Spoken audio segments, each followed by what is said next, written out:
বিরিয়ানি খেতে কার না ভালো লাগে। তো আজকে আমি বানাচ্ছি গরুর মাংসের বিরিয়ানি। তো দেখতে পাচ্ছ আমি জলে দিয়ে দিয়েছি হচ্ছে 5 ফোড়ন, কাজু, কিশমিশ, লেবু কাটা, পরিমাণ মতো লবণ আর হচ্ছে সাদা তেল। তারপর আমি চাল দিয়ে দিলাম। চালটাকে এখন ভালো করে নেড়ে এটাকে আমি সেদ্ধ করতে দেবো।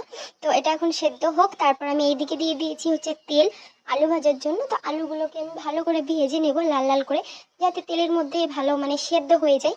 তো দেখতে পাচ্ছ সব আমি আলু দিয়ে দিয়েছি। এখন আলুগুলো বেশ লাল হয়ে গেছে, এগুলোকে আমি নামিয়ে নেব। তো দেখতে পাচ্ছ আমি নামিয়ে নিয়েছি। আর এদিকে আমি মানে মাংসটা দিয়ে দিয়েছিলাম।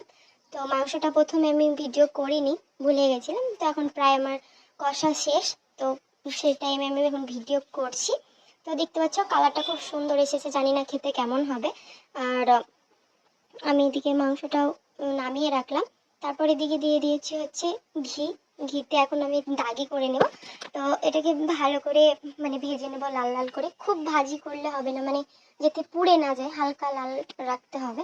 তো তা আমার ওইদিকে পেঁয়াজ ভাজা হয়ে গেছে। এদিকে আমি হাঁড়িতে ঘি দিয়ে দিলাম। এখানে অনেকটাই ঘি লাগে, তার কারণ হচ্ছে নিচে পুড়ে যায়। তো বেশি পরিমাণ ঘি দিলে মানে ভাতগুলো লাগে না। তো তারপর আমি ভাতটাকে ভালো করে বিছিয়ে নিয়েছি। এটা প্রথমে আমি অনেকটাই দিয়ে দিয়েছি ভাত। তারপর দিয়ে দিলাম হচ্ছে দাগি, পেঁয়াজের দাগি। তারপর আলু দিয়েছি, বিরিয়ানি মশলা দিয়ে দিলাম, আর হচ্ছে মাংস দিয়ে দিয়েছি। তো সেমভাবে আবার ভাত দিয়ে দিলাম। সেমভাবে এখন পুরোটা দিয়ে দিতে হবে, মানে বারবার একইভাবে। তো এটা নিয়ে আমার দুবার বানানো হচ্ছে, মানে গরুর মাংসের বিরিয়ানি আর চিকেন বিরিয়ানিও দুবার বানিয়েছি। তো পুরোটা আমি মানে মোবাইল দেখেই বানিয়েছি। আমি কারোর প্রথমে একদম মানে দেখিনি সামনাসামনি, যে যা যেটুকুই করেছি মোবাইল দেখে করেছি। তো জানি না খেতে কেমন হবে। আর একবারও করেছিলাম, সবাই বলেছিল ভালো। তো কারা কারা বিরিয়ানি খেতে ভালোবাসে, বিরিয়ানি খেতে প্রায় সবাই ভালোবাসে। তা আমি মাটন বিরিয়ানি খাই না, আমি চিকেন আর বিফ বিরিয়ানি খাই। তোমরা কি কি বিরিয়ানি খেতে ভালোবাসো অবশ্যই কমেন্ট করে জানিও। তো দেখতে পাচ্ছ আমার একইভাবে ভাতগুলো চিকেন মানে মাংসগুলো দেওয়া শেষ। তো ভাত মানে চাল একটু কম হয়েছিল, সেই জন্য ভাতটা কম পড়েছে।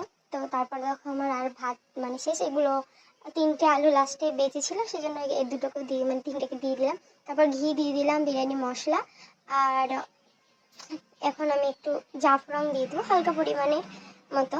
মানে জাফরান বেশি দিলে তোমার কালার হয়ে যায় একদম, বেশি কেমন লাগে। তো হালকা পরিমাণ দিয়েছি যাতে সাদা সাদা হয়ে থাকে ভাতগুলো। তারপর আমি সব ঢেকে 15 মিনিটের মতো বসে রাখলাম। তারপর দেখো ফাইনাল বিরিয়ানি রেডি। তো লাইক কমেন্ট শেয়ার করে দিও, জানি না খেতে কেমন হবে। তো tata, love you all guys, bye by.